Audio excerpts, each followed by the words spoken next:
do. Now there's one thing you always want to do when it comes to roofs or foundations or the more expensive components of a rehab.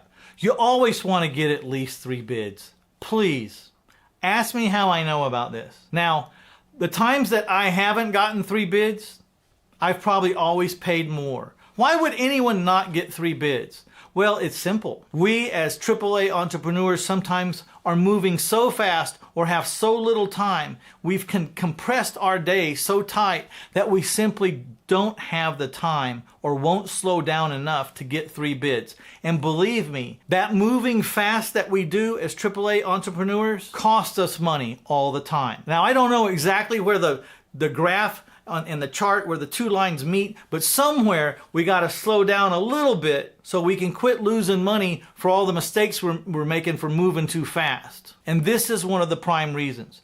Slow down just a little bit, get 3 bids. You might be surprised at the price differential between bid A, B, and C. It could be thousands of dollars. Moving fast makes you feel like you're getting more done and you're presenting more opportunities in less time, but you're also losing a lot of money out of the back door because we're making mistakes and we're not doing things smart as we could because we're just moving too dang fast.